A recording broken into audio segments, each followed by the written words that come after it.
right, good evening. Welcome to the Kent City Council meeting for Tuesday, June 6th, 2023, or also known as Let's Go Birds Day. We will all, if you could all stand and join me in the flag salute, please. I pledge allegiance to the flag of the United States of America and to the republic for which it stands, one nation, under God, indivisible, with liberty and justice for all. I hear you, Marley. All right, Kim, could you please call the roll? Thank you, Madam Mayor. Mayor Ralph. Here. Council President Boyce. Here. Councilmember Fincher. Here. Councilmember Kaur. Here. Councilmember Larmer. Here. Councilmember Michaud. Here. Councilmember Thomas. Here. Councilmember Troutner. Here. Thank you. All right, thank you, Kim. Moving on, item number 3 is agenda approval. Do we have any changes to the agenda this evening? All right, seeing none, a motion would be in order to approve the agenda as published. So move. Got a motion and a second. All those in favor, please say aye. Aye. Opposed? Motion carries unanimously. All right, we're going to move into public communications. We've got 3 items this evening under public recognition.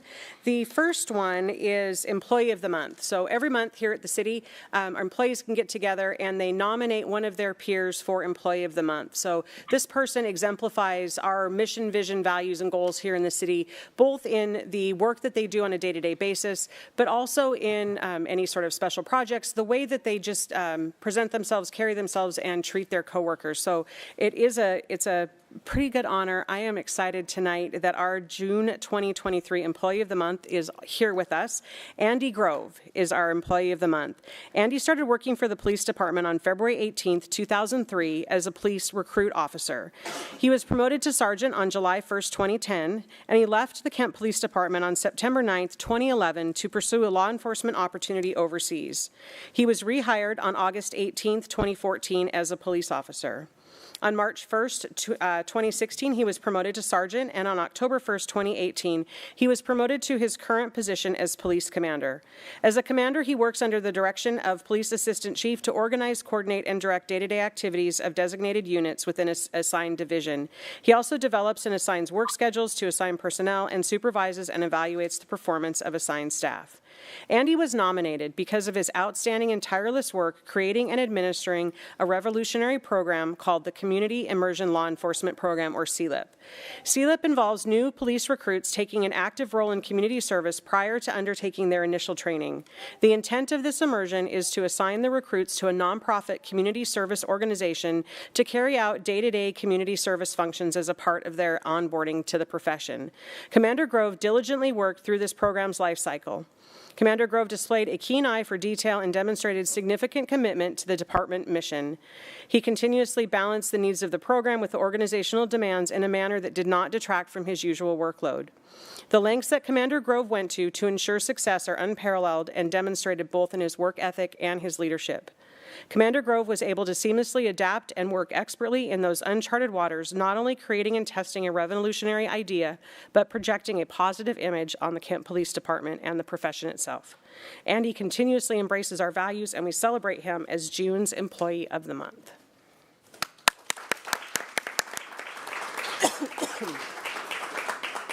Chief, would you like to say a few words? Thank you, Mayor. That was an outstanding nomination.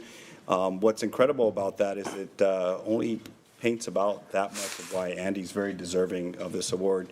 If you recall, we was here in March at the council meeting. We presented Andy with Commander Grove, with the Chiefs Award of Professional Excellence, and that was based on the CELIP program that you mentioned. His leave of absence, to touch on that real quick, shows you what kind of heart he is and what kind of human he is.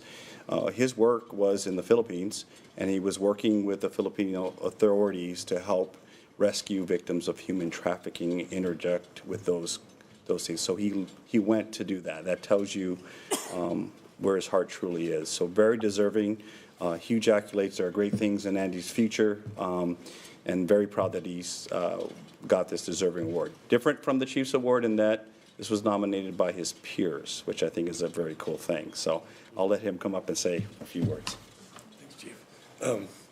Thanks so much. It's an honor to receive the award. The program is very special to me. Obviously, it's a really outstanding opportunity for the officers and to engage the community and to learn in that way has been really promising. The results are outstanding, and so I appreciate all the support, Mayor Ralph, Chief, for the vision, and the council members.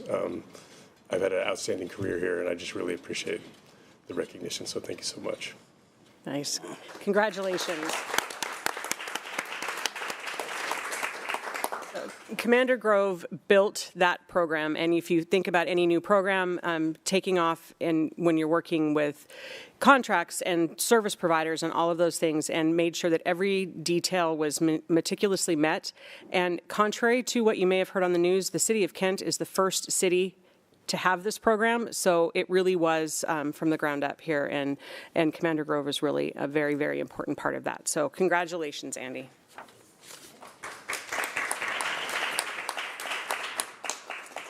All right, we have two proclamations this evening. The first one is a proclamation for LGBTQ plus Pride Month.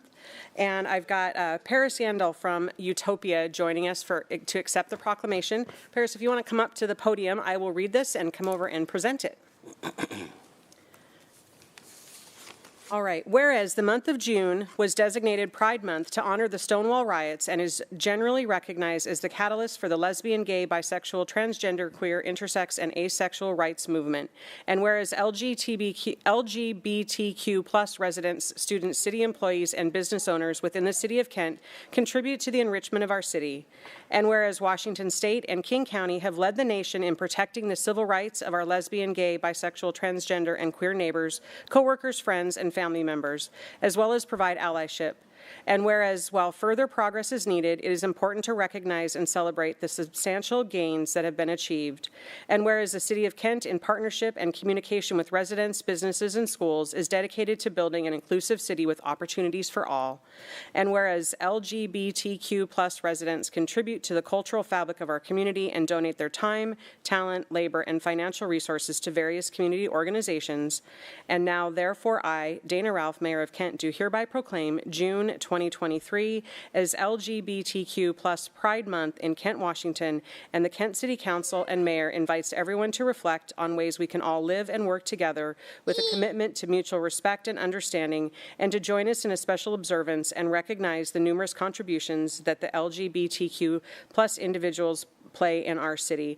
Also, before I turn the presentation over, I want to say thank you to Councilmember Corr and Councilmember Larmer for being here on the first to raise the pride flag out in the courtyard.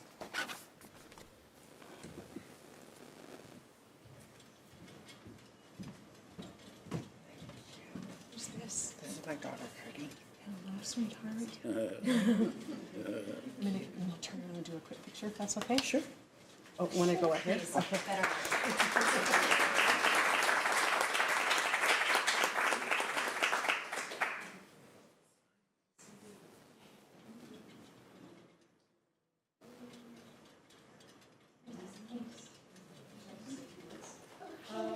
You don't have to. I just want to give you the opportunity if you do. Sure, I'll just Okay, there you go. Good evening, everyone. My name is Paris Yando. My pronouns are she and her, and I serve as the Operations Director and most recently our Miss Island Goddess for Utopia, Washington.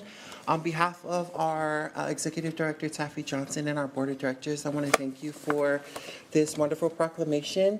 But also, I want to acknowledge that Pride Month for us is also acknowledging the hard works of our Black, trans, and femme siblings who have allowed us to have this month. And okay, we're gonna go. And I just really appreciate the opportunity, and thank you so much. Good night. Thank you.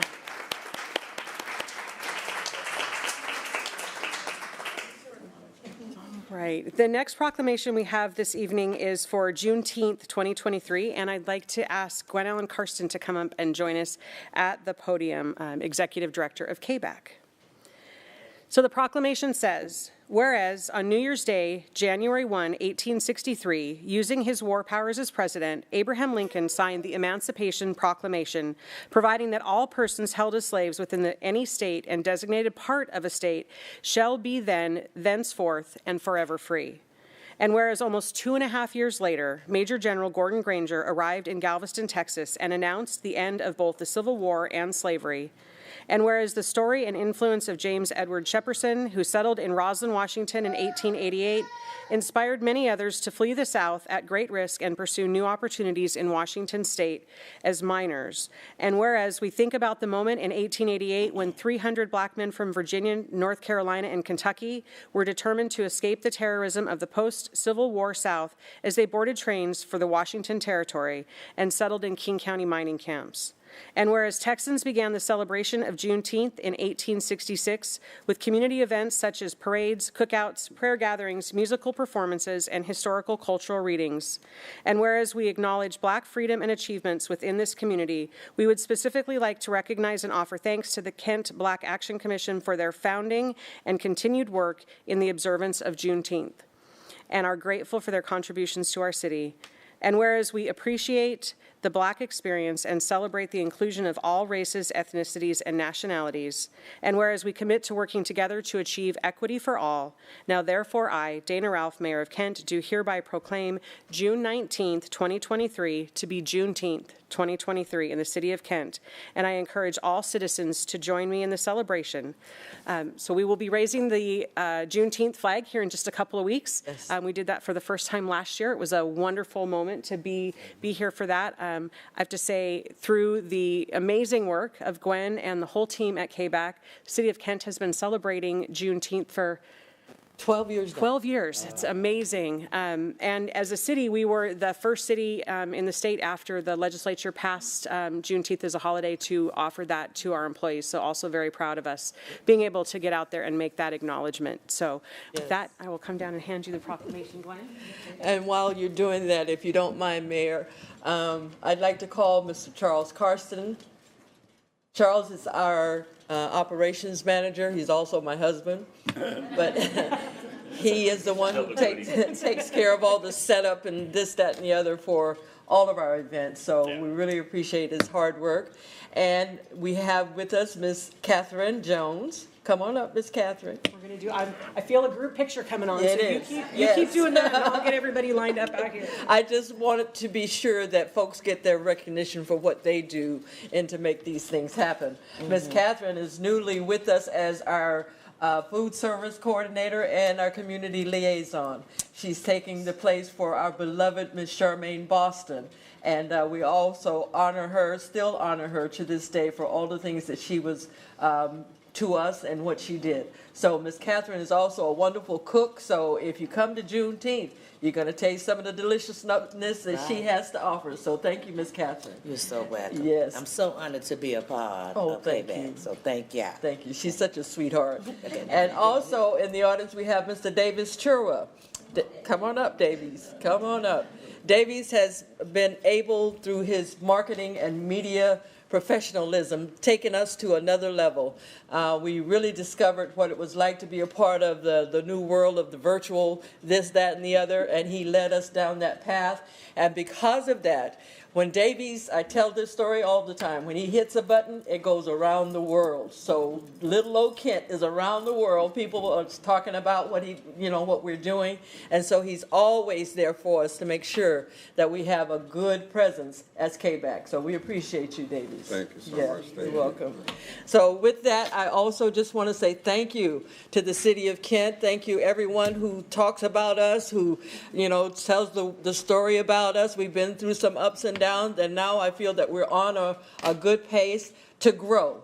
We need a resurgence in our efforts. We need to have more folks to join our efforts. So with that in mind also, if there's anyone here who considers themselves an African descendant of slaves, would you please join us for this picture if you feel like it? So I just want to say thank you, and you guys can have some of these little buttons.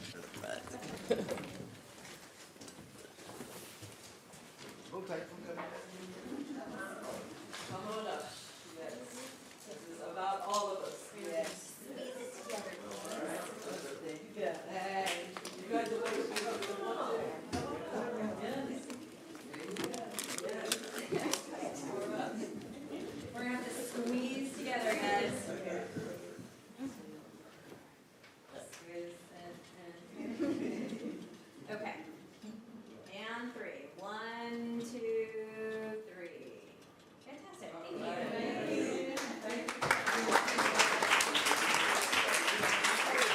right, Jack. Welcome back, MC. Thank you, Charlie. Yeah. Now, just a little bit about Juneteenth for us. It means celebrating what we have come through. Our history, we have so many people who gave their lives, not just for us, but for the entire United States. We had folks who served. My husband served, and you know, we cannot be remiss in noting that because of the folks who came before us, because of the hard work that they did, because of how they stood steadfast no matter what, that we are here to express how we are grateful for everything that they do. So another part of Juneteenth, we have some great food, that good old soul food. We're going to have some greens and some baked beans and all kinds of stuff. And just a little note, Morrow Meadows Park is where we normally have it, but it's going through a grand renovation. And so we can't do it exactly at the park. We're going to be doing it next door at the YMCA, which is also a part of the city of Kent. So we're going to make sure that we have space for our vendors. The children are going to have games and stuff to play. We're going to have a raffle, some little hodgepodge kind of stuff. But we're going to make sure that it's a day to remember, and everybody is invited. So come on up, have some fun, and we'll start preparing for next year. And I want to talk to whoever I need to talk to. I'm going to put this on record. We need to have a parade next year. So, all right? There you go. I'll leave it. Gwen, that is the 17th? The 17th at the park by the YMCA from 10 to 5. 10 to 5. And something tells me it's going to be going on until 5 o'clock. Normally we break down about 3 or 4, but it's going to last till 5.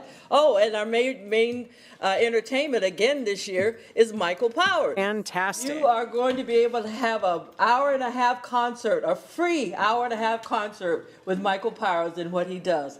So it's going to be a great day. I've already checked the weather. We're going to be fine. It's going to be really conducive. So you guys come on. Let's have some fun. All right? We'll see you there. Thank you, Gwen.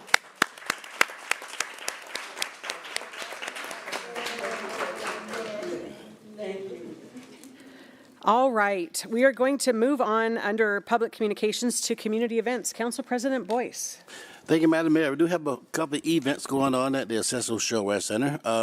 June 9th through 11th, we're having the Jurassic World Live Tour. I will be there with 5 grandkids, so looking forward to it, right? July 8th, we have the Wolf Throwdown with Tim McGraw. Tickets on sale now. September 9th, we have Gerard Ortiz and Luis Alfonso, who's going to be September 19th. October 14th, I'm probably going to mess this up, but anyway, I think it's Perez, Reggiano, and then November 25th, we have Pepe Aguilar. So that's what's going on at the Showwear Center. Thank you. All right, and a whole bunch of graduations between now and then as well. Yes. Absolutely.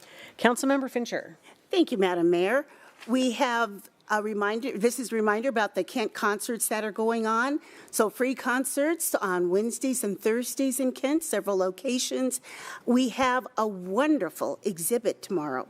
Art exhibit, it's going to be a number of artists. You can come and meet the artists right across the parking lot.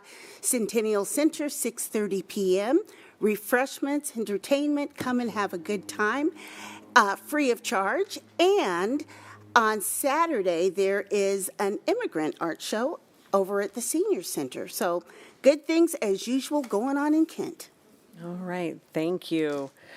Okay, that's it for community events this evening. We're going to move on to the final item under public communications, and that's our 2023 legislative session update. It was a session. It was 105 days, I think may have felt like 205 days for folks. And then there was a couple extra days thrown in there.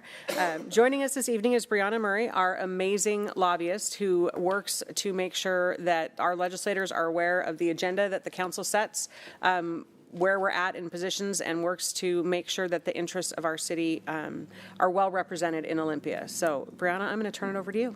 Great. Well, good evening, Mayor and Council. As the Mayor mentioned, I'm Brianna Murray with Gordon Thomas Honeywell Government Relations, and I serve as the city's contract lobbyist.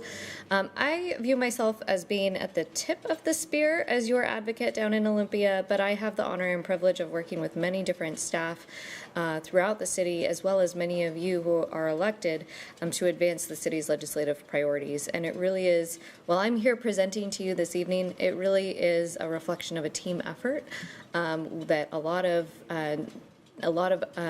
city staff spent a lot of time responding to many emails from me to make sure that we could effectively advocate for the City of Kent's position. So this evening, I'm going to provide you with an overview of the 2023 legislative session, outline where your top priorities landed, as well as review important issues that you identified in policy statements. So as a reminder, the way we've structured your legislative agenda is we have a one-page that identifies your top 3 to 5 items. Many of those are funding requests. And then we also have a several-page long document that identifies all those other policy issues that the legislature considers that have a nexus with city government. And then we'll conclude by talking about next steps, dare I say, to prepare for the 2024 legislative session.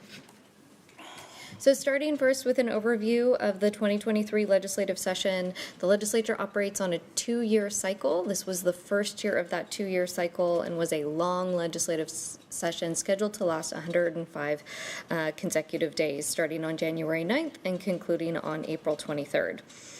This legislature was also a relatively new legislature. In November of 2022, over 25 new legislators were elected to the legislature. It was also the first time the legislature met in person since 2020. And so there were over 36 legislators that had never been in Olympia in person serving in office this legislative session, which meant it took a while for folks to familiarize themselves with where the bathrooms were located the first month. Democrats had strong majorities in both the House and the Senate. With the November 2022 election, Democrats gained an additional seat in each chamber. So they had 58 Democrats in the House and 40 Republicans. Then in the Senate, 29 Democrats and 20 Republicans. As is typical in the beginning of the legislative biennium, the legislature restructures committees and they focus on developing the state biennial budgets. This year, there was a lot of committee restructuring, shifting of chairs and appointments, and our legislative delegation was well appointed within that committee restructuring. The Democrats identified the major themes of the legislative session. Those included housing, public safety, and behavioral health as the top 3 items where there was a lot of nexus with the city of Kent. There were 2,156 bills introduced, and 485 of those passed into law. The bar chart on the slide demonstrates the number of bills introduced and bills passed compared to previous years. So you can see that in comparison to the last long legislative session in 2021, we saw significantly more bills, but it didn't quite compare to 2019. So while it felt like an unprecedented number of bills were being considered this year, it was really because we were comparing it to 2021, which was a virtual session, and the number of bills significantly reduced. But it actually was not historically a high number of bills. The other thing I'll say is of the 2,156 bills that were introduced, about 700 had nexus with city government and were bills that we were tracking. So that gives you a sense of the breadth of the number of issues that I am pinging city staff about and then we are engaging in. So with that as a broad overview and political context for the legislative session, I want to transition into talking about the budgets. So the legislature adopts 3 state budgets each long legislative session. Those budgets that were just adopted go into effect on July 1st of this year, and they will be in effect until June 30th of 2027. 2025. They will meet in 2024 to make a mid-biennial budget adjustment. The operating budget funds all state agencies, K through 12 and higher education, and it is the budget that you read about most in the newspapers. This year it was a $69.8 billion budget, which was a net increase of $2.4 billion. $3.6 billion was kept in reserves, and notably there were no new taxes enacted to support that budget. The capital budget is funded through a portion of the operating budget that is dedicated to paying off debt service, and it is funded with new bonds that the legislature issues each biennium. Because issuing new bonds requires a 2/3 majority from each chamber, it is a bipartisan budget. This year it was $9 billion and funded bricks and mortar construction throughout the state. The transportation budget is the most challenging of the three budgets. The legislature enacted in 2015 the Connecting Washington package, which was a 15-year package, and in 2022 adopted the Move Ahead Washington package, which was a 16-year package. The legislature is very focused on honoring the commitments that were made when each of those packages were enacted, and they're struggling with how to phase the various projects over those 15-year and 16-year timelines to honor the commitments that were made at a time when gas tax revenues and transportation revenues overall are declining. The legislature did adopt a $13.5 billion budget that in large part honored those two transportation packages. However, when the governor signed the bill into law, he issued a great deal of caution and an admonishment to the legislature for developing a project timeline schedule that the Washington State Department of Transportation cannot meet, and indicated that moving forward there would be further conversation around the project timelines that were outlined within the transportation budget. And that's important context as we transition into talking about your legislative priorities, some of which are transportation-related projects. So with that context on legislative budgets, let's make that transition into your top legislative priorities. Your legislative priority that was focused on the capital budget was requesting $2 million for Phase 1 of East Hill North Community Park. I want to give a special shout out to your Parks Deputy Director, Brian Levenhagen, who put together a wonderful one-pager, filled out the funding request forms that were needed to advance this request, joined me in tours with legislators to show off the future vision for the project, and really was my go-to guy on helping make sure we advance this request forward.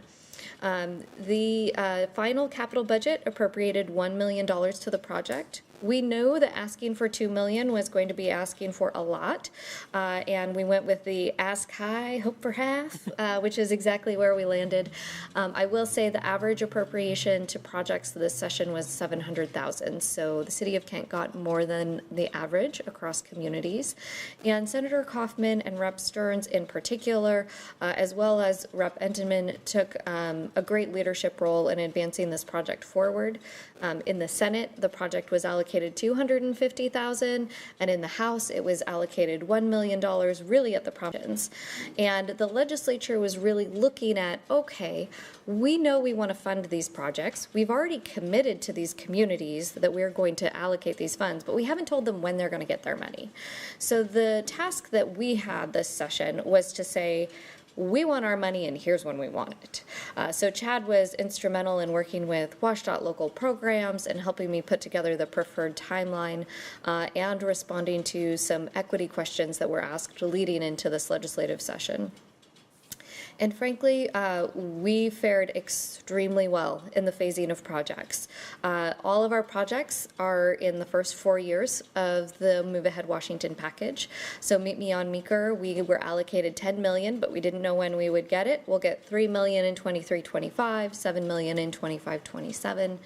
224th Corridor, we got $20.6 million. Again, didn't know when we would get it. Could have been 2035, 2039, but fortunately we're going to get $10 million in 2023 and 2025, $10.6 million in 25-27. In addition to all the phasing Chad and his team had also worked to submit a grant application to the Freight Mobility Strategic Investment Board several months prior to the legislative session, and it was $5 million request for 76th Avenue South. The legislature, somewhat out of the blue, decided to allocate additional funding to FMCIB for those grant applications, and so we were successful in securing an additional $5 million for that project as well. Moving on to talk about some talk about some policy items rather than funding items. One of your top legislative priorities was calling on the legislature to take action on public safety, particularly around possession of controlled substances and revisiting the state's policy on vehicular pursuits. I want to say that this was an issue area that consumed a lot of time and energy and was a very intense debate for the legislature. But where they landed is a better place than where they were prior to the beginning of the legislative session. So one of the most controversial discussions this session was around Senate Bill 5536, which is the possession of controlled substances, or the Blake decision.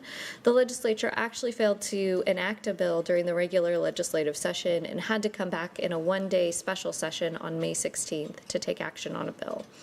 The city attorney's office and City Attorney Tammy White were reviewing a countless number of drafts of this bill, countless different language proposals to really provide input to help legislators understand the various proposals that were being brought forward. And the bill that the legislature had before them at the end of the legislative session was fraught with technical as well as substantive challenges. So the additional 2 weeks that they used to produce a new version of the bill did result in an improved bill. While it is improved, it is also imperfect. The high level is that for possession of controlled substances, makes that a gross misdemeanor. For the first two convictions, it's punishable of up to 180 days, and then on subsequent convictions, it's punishable up to 364 days. That was that tiering of penalty was a significant difference in the bill between the end of the legislative session and then the special session held 2 weeks later. Another important component is that there's an emphasis on diverting individuals into treatment. However, that emphasis is paired with prosecutor approval. And so that pairing is something that was relatively new in the later versions of the draft. It is imperfect. I do expect the legislature to be revisiting the policy in the 2024 session and making modifications. There were errors around the effective dates and other components that I'm sure you all will be hearing about from your city attorney as you work on implementing the bill. The second public safety issue that was very prominent was around vehicular pursuits. In 2021, the legislature enacted a new vehicular pursuits policy. And as a result of that new vehicular pursuits policy, there were many stakeholders expressing concern that there were too many individuals eluding officers. And they called on the legislature to revisit that policy. And the legislature considered legislation in 2022, but chose not to advance it. Once again considered legislation in 2023, and through some procedural rules, they were able to advance the bill forward this year. So the standard on when officers can engage in vehicular pursuits is adjusted for particular offenses. So if an officer has reasonable suspicion that a violent offense, a sex offense, a vehicular assault offense, an escape offense, or DUI, or domestic violence is occurring, then they can engage in a pursuit. There was a robust discussion of whether or not to include auto theft within that list of crimes. The legislature chose not to this legislative session, although I expect them to revisit that policy discussion in future years.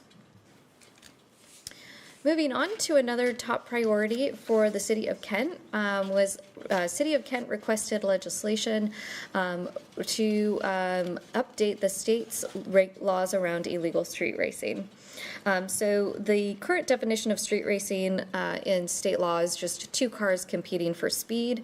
This proposal updated that definition to also include intersection takeovers or drifting, and authorized cars to be impounded for 72 hours on an individual's individual's first offense of street racing, and then on post-conviction of a subsequent offense, to have that vehicle go through forfeiture.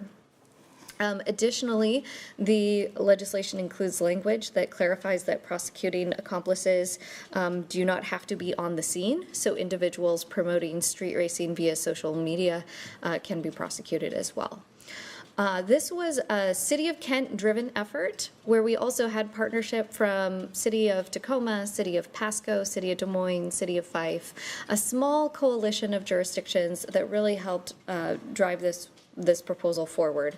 I want to give special shout out and thanks to Julie Storms, one of the city of prosecutors, who did an immense amount of work in helping draft this proposal and testify on it. And then also a shout out to Chief Padilla and Commander Bava on the police department, who provided I was very pushy in saying, I want to know exactly how much data, I want to know exactly how many arrests. I asked for a lot of data from their department, a lot of anecdotal information, a lot of video, and they were very helpful in providing all of that. The bill was introduced by Senator John Lovick and Representative David Hackney. Both were great advocates in advancing the bill forward. And very rare in my career, this bill was introduced and passed without a single amendment and with near unanimous approval, which I think is a reflection of a lot of the work that we did in the months leading up to the legislative session to engage legislators and do a lot of redrafting well before the legislative session began. In my mind, as your advocate, this was the biggest success of the legislative session.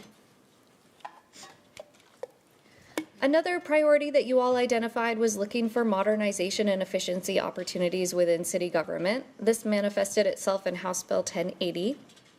I want to specifically call out Tim Komodo and Christina Shook, who were my experts on this bill in helping draft it, testify, and respond to a lot of questions from a lot of other attorneys.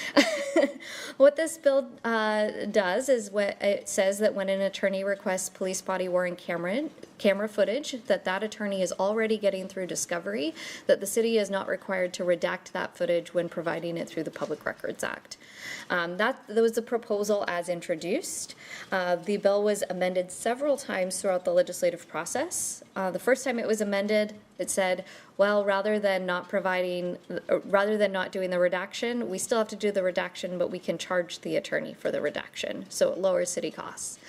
Then it was amended again to say that in addition to charging for redaction, the defense attorney or the attorney who is requesting the footage has to identify any footage that they've already received through discovery. So in other words, they're not going to rely on the city to discern whether or not it's been provided through discovery. It is the attorney requesting the record that has to proactively say, hey, I already have X, Y, and Z footage. Give me anything else that is responsive to this public records request. With those amendments, all the stakeholders were in support of the bill. However, the legislature ran out of time, and so it did not come up to the Senate floor for a vote. The lead on the Senate Law and Justice Committee that facilitated the final agreement with all of these amendments in it has committed to advancing the bill forward in the 2024 session. Any bill that was considered in 2023 that did not pass automatically carries over and starts where it left off, starts in the chamber where it was introduced, and if it was approved by that chamber at the highest level. So we're going to start in the House Rules Committee in the 2024 session, which is a nice substantial way through the process already. So that rounds out your top legislative priorities. The other items that I'm going to cover were covered in items in your policy statement document, which is a fairly lengthy document, and I'm going to try and keep it more high level and move your meeting along for you. I will note you all received a comprehensive written report from me that was a couple dozen pages long, and I encourage you to read it at your leisure. So there was a lot of discussion this session on housing and local control. I want to give a special call out to Kristen Holdsworth, who gets the award for reviewing the most number of bills of any city staffer. I'm going to touch on the high level because I know she's going to touch on all the details when you all move into implementation. But the housing discussion really consisted of two components. One was funding. can the state allocate more funding or generate more revenue to allocate more funding to housing, the actual construction of low-income housing? And the legislature responded by considering a lot of different tax proposals, deciding not to advance any of them, and instead allocating $1 billion in the operating and capital budgets combined. $1 billion is a historically high number, and is something that most housing advocates are incredibly pleased with. I do expect the conversation to be revisited around new revenue sources in the future. The other component of the conversation was really focused on cities and saying, hey, cities, we think you are the obstacle to housing being constructed, and so we're going to mandate you to change all of your regulations, land use, permitting, so on and so forth. And so there were about a half dozen bills that got across the finish line that you all are going to have to implement within 6 months of adopting your next comp plan update that really direct the city to adopt particular land use regulations and other limitations. The one that got sort of the most media attention and was House Bill 1110, which requires cities over 75,000 to allow 4 units per lot on all lots and 6 units per lot near transit. There were also bills on accessory dwelling units, requiring your provisions around those to change, as well as requiring you to allow conversion from commercial mixed-use buildings into residential buildings. I will note that one bill that did not pass that will come back next session is around transit-oriented development and as a home to 2 light rail stations, the Sounder Station, bus rapid transit. You all have a pretty active voice in that dialogue. And I know that the mayor is planning to participate in a roundtable discussion later this month as that conversation continues. I couldn't help myself. All these years talking about streamlined sales tax mitigation, we renamed it a few years ago to Manufacturing and Warehousing Job Center Assistance. And I just want to highlight, it is fully funded. It is a decrease from what it was last biennium. It's the decrease that we negotiated. As a reminder, that account will, over time, phase out, but it's doing so in a gradual way. So this slide is really to just say, it's there, and it's good, and it's doing what it's supposed to do. So next steps, I encourage you to thank the city's legislative delegation. They all had an open door to me in hearing out our perspective on many different bills, regardless of whether they agreed. Many of them did agree and took it upon themselves to offer amendments, advocate for funding requests, and overall were great to work with. As we look toward 2024, legislative session begins on January 8th. It will be a short 60-day legislative session, and all legislation that did not pass in 2023 will carry over to 2024. I want to conclude by emphasizing again that while you're hearing from me tonight, that our advocacy efforts in Olympia are really a team effort. I couldn't do it without all of you. I couldn't do it without all the city staff. I tried to call out the city staff that I worked with. I'm sure I forgot many. I can't even remember who from HR has been working with me on the self-insured employer bill, but that was immensely helpful. So, just to know you have a really great team that is helping make all of this happen, that it's not just me who you're hearing from this evening. With that, I'm happy to answer any questions. And again, you have some wonderful reading material that will put you to sleep in the form of my written report. Thank you, Brianna, and thank you for your advocacy in countless hours. I know that we had lots of late night, early morning, Saturday, Sunday conversations. Could not have ended up where we did in this session in particular without all of your wonderful work and reminders on, if you say that or do that, this is what's going to happen. So thank you for that. And again, to all of our city staff, I can't tell you the number of hours that were put in this session. It's like I have not ever seen before. So any questions for Brianna? Council President Boyce. Hey, once again, thank you. I'm just curious, Brianna, when the short session coming up in your crystal ball, what do you see happen in those 60 days, if you have to guess? Yeah, you're not the first one to ask me that this week. So we know some issues are going to come back. For example, we know that there are technical and substantive changes that are needed to the Blake legislation. We know that there's going to be a robust discussion around transit-oriented development and what the appropriate land use and incentives should be around those TOD hubs. So we kind of have a sense of some of those items that are going to come back. Typically, in a short 60-day session, the legislature does not touch anything controversial because immediately following that legislative session, all members of the House and half the Senate are up for re-election. We have, since the legislature concluded, seen many members announce that they are running for statewide offices. And so we're starting to see some shifts even between the 2023 and 2024 session of the faces. And then I'm expecting a rather significant shift in the faces just through retirements and whatnot, not even taking into account any sort of political shift for the subsequent sessions. So I think there won't be a lot of hugely controversial items other than revisiting things like Blake and preempting land use authority on TOD. And I mean, not, those are controversial as well, but there are conversations that have already started. Thank you. Okay. Any other questions for Brianna? Pat? Thanks. I just want to kind of double down on the comment about city staff. I'm sure the council recognizes that when the legislative session is going on, all the other duties of city staff remain. This doesn't substitute work, it's additional work. This was an immense amount of work for staff. There were many very late night emails coming in from Tammy and Kristen and Commander Bava, they and others, many others. They worked really, really hard, and it's all in addition to all their other duties that they have to do as city employees. So they deserve a big shout out for that. So thank you. Yeah, absolutely. Tammy was even on call and available to participate in a legislator discussion with me at like 11 p.m. on a Friday. So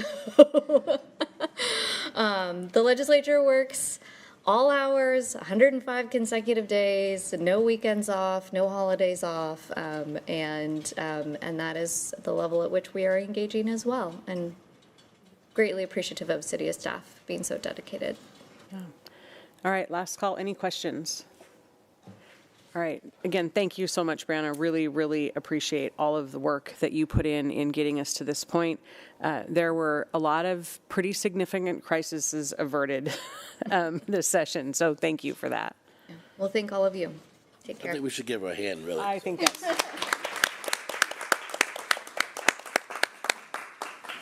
Thank you.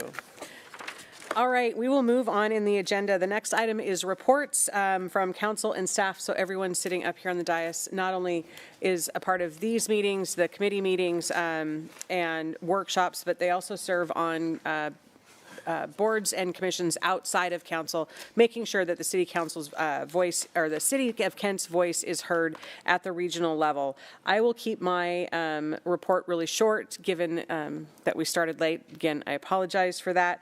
The couple of really quick things. I had an opportunity to attend the U.S. Conference of Mayors in Columbus, Ohio this last week. So convening of mayors from all around the country. Had some great sessions on things like infrastructure, climate, think solar panels, EV charging stations, those kind of things. And I brought back a bunch of information on opportunities that we have with the federal government when it comes to funding. So it's something that the council and administration are really prioritizing this year. Is we know there's historical amounts of money coming from the federal at the federal level, and we need to figure out how to prioritize that, what we can apply for, what we're eligible for, and how we bring that into the city of Kent. So I spent a lot of time in the last couple of days just talking to other mayors about how they're doing that in their cities, how they've been effective, and the work that's being done. To sort of tie it in with some of the things that you heard Brianna say, one of the other things that we had a lot of conversation around was preemption. We are seeing legislators preempt cities, meaning they are stepping into the realm that has historically belonged to the work that cities do. Things like zoning. We have generally had control over how we zone a city within a framework. This year we saw the legislature just obliterate those boundaries and really say to cities, we don't we honestly don't care what you think or what is best for your city. We know best, and this is what we're going to do. So what I found out is that's happening in a few other places down in the South, in Texas. We're seeing that same kind of action. So we spent some time talking about how can cities advocate for themselves and really make sure that we're drawing those boundaries, because at the end of the day, we are the closest government to our residents. We are a part of the community that we work for and know what is best for our city. And so just more to come on that. But I think that was probably my biggest frustration of this legislative session, was the places that the legislature went outside of their normal realm and really got into the things that cities generally do. And that seems to be a theme across the country. With that, I am going to end my report, and I'm going to turn it over to Pat Fitzpatrick. Thank you, Madam Mayor. 3 quick things.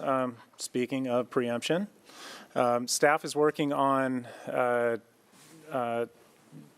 making changes to the city code that you all just passed regarding drug possession. And so we need to make these changes in order to come into alignment with state law, because we are preempted. And they will be brought to you at your next council meeting. So look forward to that. And we also intend to come to you to consider the terms of spending the opioid funds. You heard about that at committee earlier. And we're going to come to you with a proposal for spending some of those funds, not all of them, but some of them. So that we're hoping to also bring to the next council meeting. And then finally, just a quick reminder, we're in our summer months now, and the schedule for council meetings gets a little interesting. This year, July 4th is a Tuesday, and normally the meeting would be bumped to July 5th, but we have canceled that meeting, so we're not meeting the first week in July. And then in August, the first meeting is National Night Out, which, if you recall, is an abbreviated meeting. So we're going to have a lot of compressed stuff during the 2 normal meetings. I just wanted to let you know that. So that's all I have. Thank you, Pat.